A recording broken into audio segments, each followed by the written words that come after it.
Tournament fishing has always had its share of big egos, big money, and big fish stories. But what if I told you there was a time when cheating wasn't just a scandal, it was organized? I'm talking about gambling, fixed wins, and yes, even murder. This is the story of how the Dixie Mafia allegedly sunk its hooks into professional fishing and tried to reel in more than just bass. Based throughout the Deep South, states like Mississippi, Alabama, Georgia, Louisiana, the Dixie Mafia was known for drugs, gambling, theft rings, and murder for hire. The FBI called them loose-knit but ruthless. They didn't follow rules, they made their own. But what happens when that kind of outlaw energy meets the rising cash craze of bass tournaments in the 70s and 80s? In the 1970s, bass tournaments started exploding. Brands like BASS and FLW made it a real money sport. Thousands in prize money, sponsorship deals, TV coverage. Small town heroes saw a chance to get rich without ever leaving the lake. It's like living the dream, you know what I mean? They was all trying to live the dream back then. But where there's money,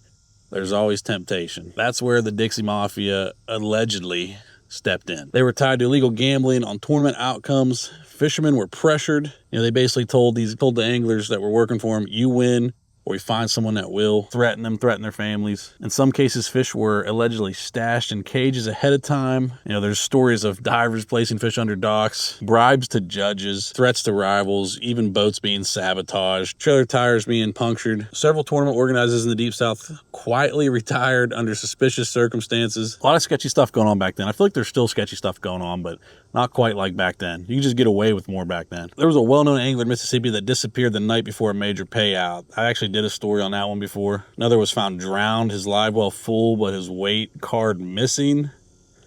You imagine that? Someone drowned somebody and took all their bass. Local police called them accidents. Locals whispered Dixie justice. No charges were ever filed, but some families believe the tournaments were the motive. Rumors of the debt collections turned deadly.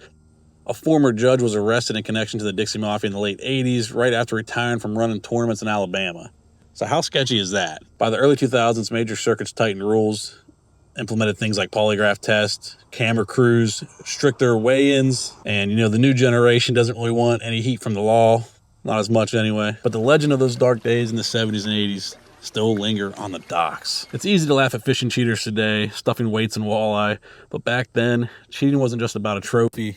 It was life or death. The Dixie Mafia might be gone, but the shadows they cast over the tournament trail is still out there. If you guys want some more crazy stories like this, hit that like button, hit the subscribe button, drop a comment below if you heard of these crazy Dixie Mafia allegations, legends, whatever you want to call it. Pretty crazy stuff, guys. I covered some of this stuff in some of the other videos before. It's pretty unreal.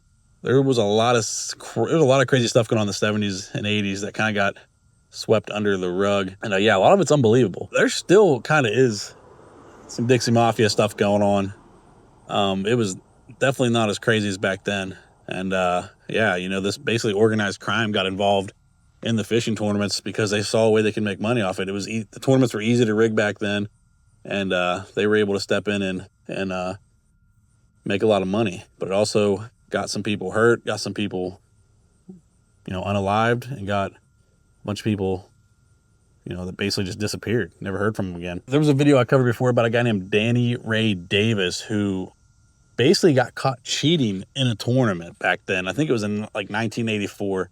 He got caught cheating. He was stuffing like weights and other objects in the fish, just similar to what a lot of people do today to cheat. And he got caught. They could just tell something was off. The fish wasn't big enough to weigh 8.5 pounds or whatever. And when they arrested him, he actually turned and implemented the Dixie Mafia and was telling them, like, hey, I was put up to this. I was threatened.